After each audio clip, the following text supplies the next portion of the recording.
Madam of camera ಧರ್ಮಸ್ಥಳದ ಜನರನ್ನ ವಿಶ್ವಾಸಕ್ಕೆ ತೆಗೆದುಕೊಂಡು ನೀವು ಮಾತನಾಡಿಸಿ ನೋಡಿ, ಆಗ ಅವ್ರು ಏನ್ ಹೇಳ್ತಾರೆ ಅನ್ನೋದು ನಿಮಗೆ ಗೊತ್ತಾಗುತ್ತೆ. ಮೀಡಿಯಾ ಮುಂದೆ ಮಾತನಾಡಿದ್ರೆ ಮತ್ತೆ ನಮ್ಮನೆ ಹೆಣ್ಮಕ್ಳಿಗೂ ಎಲ್ಲಾ ಕತೆ ಆಗುತ್ತೋ ಅಂತ ಹೇಳಿ ಹೆದರ್ಕೊಂಡು ಜನ ಧರ್ಮಾಧಿಕಾರಿಯನ್ನ ಸಪೋರ್ಟ್ ಮಾಡ್ತಿದ್ದಾರೆ ಅಂತ ಹೇಳಿ ಮೆಸೇಜ್ ಮಾಡ್ತಿದ್ದಾರೆ. ನಾನು ತೋರಿಸ್ತೀನಿ ನಿಮಗೆ. ಅಲ್ಲಲ್ಲ, ನಿಮ್ಗೆ ಯಾರು ಹೇಳಿದ್ದು? ಸೋಷಿಯಲ್ ಮೀಡಿಯಾದಲ್ಲಿ ಬರ್ತಾ ಇದೆ. ಧರ್ಮಸ್ಥಳದವರು ಜನ ಸರ್, ಜನ ಈ ಕಾರ್ಯಕ್ರಮವನ್ನ ವಿಷಯ ಇಲ್ಲ. ಪ್ರತಿದಿನ ನನಗೆ 150ರಿಂದ 200 ಮೆಸೇಜ್ ಬರುತ್ತೆ.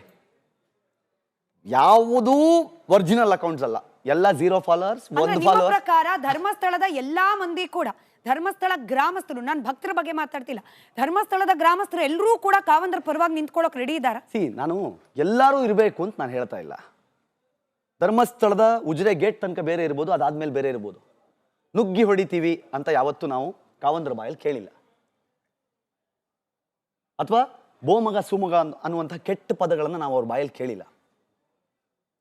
ಅವ್ರನ್ನ ನಾವು ನೋಡಿರೋದು ಬೇರೆ ಥರನೇ. ಬಟ್ ಇಲ್ಲಿ ಬರೀ ಕಪೋಲ ಕಲ್ಪಿತ ಕಥೆಗಳನ್ನು ಕಟ್ಟೋದು.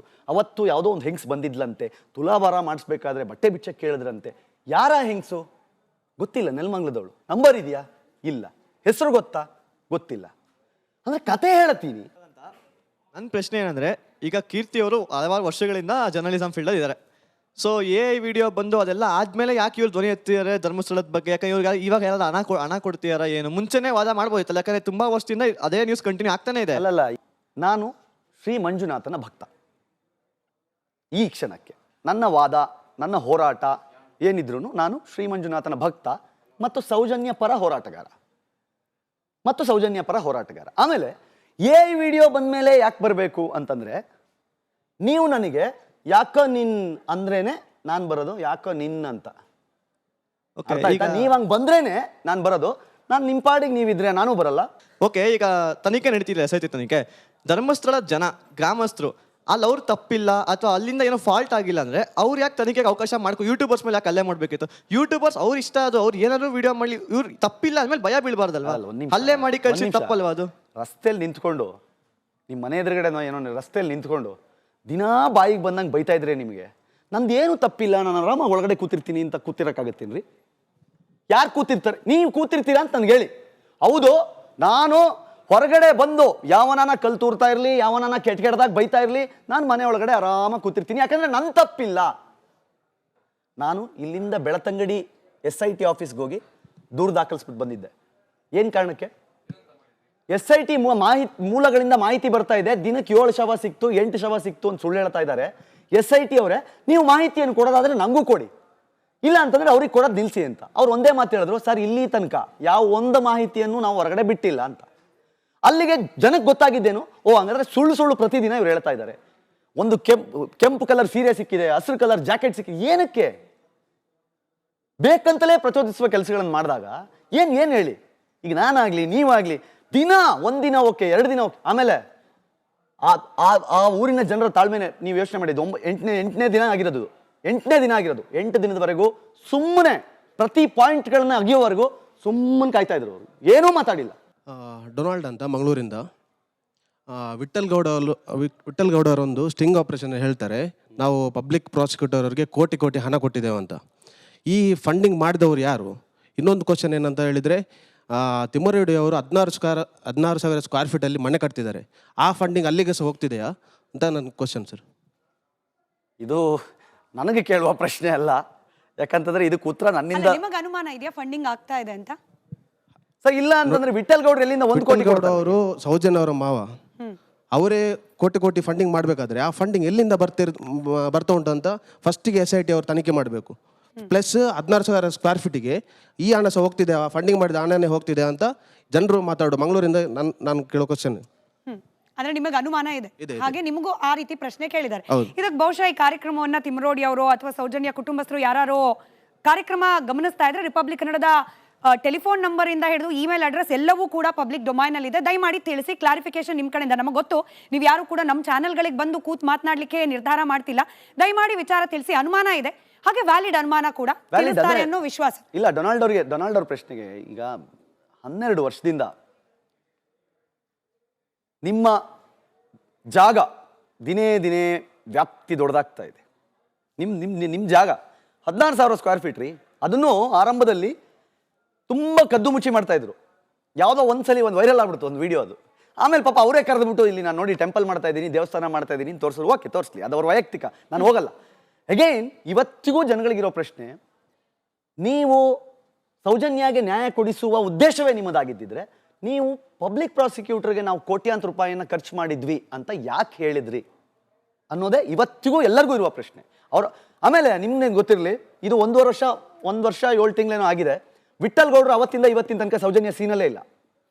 ಸೌಜನ್ಯ ಹೋರಾಟದಲ್ಲಿ ಸೌಜನ್ಯ ವಿಚಾರವಾಗಿ ಮೊದಲು ಧ್ವನಿ ಎತ್ತಿದ, ಮೊದಲು ಇದರಲ್ಲಿ ಮಾಧ್ಯಮಗಳಲ್ಲಿ ಬಂದು ಕೂತು ಮಾತಾಡಿದ್ದು, ಪೊಲೀಸ್ನವರಿಗೆ ಸಾಕ್ಷಿಯನ್ನು ಒದಗಿಸಿದ್ದು ಇದೇ ವಿಠಲ್ ಗೌಡ. ಆದರೆ ಯಾವಾಗ ಸ್ಟಿಂಗ್ ಆಪರೇಷನ್ ಸಿಗಾಕೊಂಡ್ಮೇಲೆ ಇವತ್ತಿನ ತನಕ ಯಾವುದೇ ಹೋರಾಟಗಳಲ್ಲಿ ವಿಠಲ್ ಗೌಡ ಎಲ್ಲೂ ಕಾಣಿಸ್ಕೊಳ್ಳಲ್ಲ.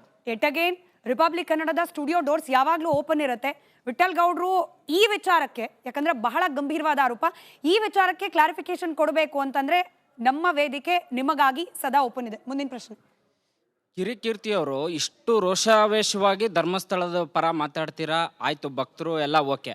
ಅದೇ ಪರಿಸ್ಥಿತಿ ಈಗ ಸಂತ್ರಸ್ತರಿಗೆ ಹೆಣ್ಮಕ್ಳಿಗಾಗಿದೆಯಲ್ಲ, ಅದೇ ನಿಮ್ಮ ಪರಿಸ್ಥಿತಿ ನಿಮ್ಮ ಮನೆ ಹೆಣ್ಮಕ್ಳಿಗಾಗಿದ್ರೆ ನಿಮ್ಮ ರಿಯಾಕ್ಷನ್ ಹೇಗಿರ್ತಿತ್ತು? ನಮ್ಮ ಮನೆ ಹೆಣ್ಮಕ್ಳಿಗಾಗಿದ್ರೆ ಹಾ, ಕಾನೂನಾತ್ಮಕವಾಗಿ ಯಾವನ್ ಮಾಡಿದಾನೋ ಅವನನ್ನ ಇರೋ ಸಾಕ್ಷಿಗಳನ್ನೆಲ್ಲ ಕೋರ್ಟಿಗೆ ತಗೊಂಡೋಗಿ, ನನ್ನ ಮನೆ ಹೆಣ್ಮಕ್ಳಿಗಾಗಿದ್ರೆ ಸಾಕ್ಷಿಗಳನ್ನ ಜೋಬಲ್ಲಿ ಮೊಬೈಲಲ್ಲಿ ಮನೇಲಿ ಇಟ್ಕೋತಾ ಇರಲಿಲ್ಲ.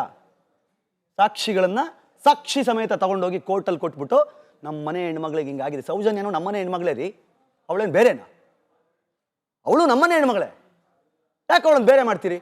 ಅಷ್ಟು ಪ್ರಕರಣಗಳು ಕೂಡ ಕಟ್ಟುಕತೆ. ನೀವು ಹೇಳ್ದ ಹಾಗೆ ಯಾರೋ ಕಟ್ತಾ ಇರುವ ಕತೆ ಆಗ್ಲಿಕ್ಕೆ ಹೇಗೆ ಸಾಧ್ಯಪ್ಪ? ನಾವು ಆನೆ ಮಾವುತ ಹಾಗೆ ಆತನ ಸಹೋದರಿಯಿಂದ ಪ್ರಾರಂಭವಾಗಿ ಇಲ್ಲಿವರೆಗೂ ಅನನ್ಯ ಭಟ್ ಪ್ರಕರಣ, ಪದ್ಮಲತಾ ಪ್ರಕರಣ, ಸೌಜನ್ಯ ಪ್ರಕರಣ, ಹೀಗೆ ಅನೇಕ ಪ್ರಕರಣದ ಇದೆಲ್ಲವೂ ಕೂಡ ಗಿರೀಶ್ ಮಠಣ್ಣನವರು ಹೇಳೋ ಪ್ರಕಾರ Bermuda triangle, Dharmasthala Bermuda triangle. ನೀವು ಒಂದು ವಿಷಯ ಹೇಳ್ತೀನಿ, ದಯವಿಟ್ಟು ಗಿರೀಶ್ ಮಠಣ್ಣನವರು ಸೀರಿಯಸ್ ಆಗಿ ತಗೋಬೇಡಿ.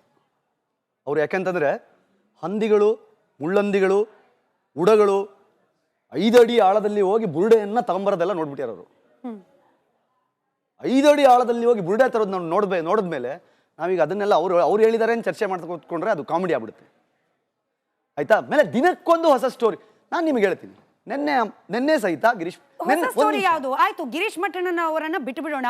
ಅನನ್ಯ ಭಟ್ ಕಾಣೆ ಆಗಿರೋದು ಸುಳ್ಳ, ಪದ್ಮಲತಾ ಮರ್ಡರ್ ಆಗಿರೋದು ಸುಳ್ಳ. ನಿಮ್ಮ ಮನೇಲಿ ಒಂದು ಹೆಣ್ಮಗಳು ಕಾಣೆ ಆದ್ರೆ ಎಷ್ಟು ವರ್ಷ ಆದ್ಮೇಲೆ ಕಂಪ್ಲೇಂಟ್ ಕೊಡ್ತೀರಿ? ನಿಮ್ಮ ಮನೇಲಿ ಒಂದು ಹೆಣ್ಣು ಮಗಳು ಕಾಣೆ ಆದ್ರೆ ಎಷ್ಟು ವರ್ಷ ತಗೊಂಡಿಲ್ಲ ಅಂತ ಆಕೆ ತಾಯಿ ಹೇಳ್ತಿದ್ದಾರೆ. ಅವರು CBI stenographer. Do believe it? ಒಬ್ಬ CBI ಎಂಪ್ಲಾಯ್ ಆಗಿರೋರಿಗೆ ದೇಶದ ಯಾವುದೇ ಮೂಲೆಯಲ್ಲಿ ಕಂಪ್ಲೇಂಟ್ ಕೊಡಬಹುದು ಅನ್ನೋದು ಗೊತ್ತಿಲ್ವಾ? ಸೌಜನ್ಯ ಕೇಸ್ನಲ್ಲಿ CBI ಹ್ಯಾಂಡಲ್ ಮಾಡಬೇಕಾದ್ರೆ ಕಲ್ಕತ್ತಾದ CBI ಆಫೀಸಲ್ಲಿ ಕೆಲಸ ಮಾಡ್ತಿದ್ದವ್ರಿಗೆ ಒಂದು ಮೇಲ್ ಹಾಕಿ ನನ್ನ ಹೆಣ್ಣುಮಗಳು ಅಲ್ಲೇ ಮಿಸ್ ಆಗಿದ್ದಾಳೆ, ಅವಳಿಗೊಂದು ನ್ಯಾಯ ಕೊಡಿಸುವ ನಿಟ್ಟಿನಲ್ಲಿ ನೀವು ಕೆಲಸ ಮಾಡ್ಕೊಡ್ಬೇಕು ಅಂತಂದ್ರೆ don't you think that's possible? ನೀವು ಎಮೋಷನಲ್ ಅಂತೀರಿ ಕೀರ್ತಿ ಅವರೇ, ಬಟ್ ಪ್ರಾಕ್ಟಿಕಲ್ ಪ್ರಶ್ನೆ. ಒಬ್ಬ ಸೌಜನ್ಯ ತಾಯಿ ಸುಳ್ಳು ಹೇಳ್ತಾರೆ, ಒಬ್ಬ ಅನನ್ಯ ಭಟ್ ತಾಯಿ ಸುಳ್ಳು ಹೇಳ್ತಾರೆ, ನಿಜ ಹೇಳ್ತಿರೋದು ಯಾರು? ಕೀರ್ತಿ ಅವರ? ಆಯ್ತು, ಒಂದು ಕೆಲಸ ಮಾಡಿ, ಅನನ್ಯ ಭಟ್ ಒಂದು ಫೋಟೋ ಕೊಡಿಸಿ ನಂಗೆ. ಅವ್ರ ತಾಯಿ ಅಲ್ವಾ? ಅನನ್ಯ ಭಟ್ ಒಂದು ಫೋಟೋ ಕೊಡೋಕೆ ಹೇಳಿ. ಎಲ್ಲಿದೆ ಅನನ್ಯ ಭಟ್ ಫೋಟೋ?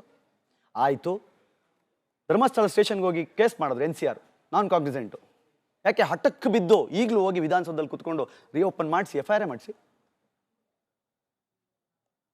ಜನಗಳ ತಲೆಯಲ್ಲಿ ಹೆಂಗೆ ಅಂತಂದ್ರೆ ತುಂಬುತ್ತೀರಾ, ಹಿಂಗಾಗ್ಬಿಟ್ಟಿದೆ ಅಂತ. ಯಾರಿಗೆ ಗೊತ್ತಿಲ್ಲ NCR ಮಾಡ್ಬಿಟ್ಟು ಬಂದ್ಬಿಡ್ತೀರಾ. ಜನ ನೀವು ಹೇಳಿದ್ದನ್ನಷ್ಟೇ ನೆನ್ಪಿಡ್ಕೊಂಡು ಕೇಳಿಸ್ಕೊಂಡು ಕುತ್ಕೋಬೇಕು. ಹಾಗಾದ್ರೆ ಪದ್ಮಲತಾ ಪ್ರಕರಣ ಕಟ್ಟುಕತೆ, ಅನನ್ಯ ಭಟ್ ಪ್ರಕರಣ ಕಟ್ಟುಕತೆ, ಸೌಜನ್ಯ ಪ್ರಕರಣ ಡೆಲಿಬ್ರೇಟ್ ಧರ್ಮಸ್ಥಳ ಅಟ್ಯಾಕ್. ನೋಡಿ, ಇವತ್ತು ಆನೆ ಮಾವತನ ಕೇಸು ರಿಪೋರ್ಟ್ ಆಗಿದೆ ಅಲ್ಲ, ಯಾರ ಹತ್ರನಾದ್ರೂ ಅದು ದಾಖಲೆ ಇದೆ ಅಂತ ಯಾರ್ಯಾರು ವಾದ ಮಾಡ್ತಾ ಇದ್ದಾರೆ, ಅದಕ್ಕೆ ಪೂರಕ ದಾಖಲೆಗಳಿದೆ.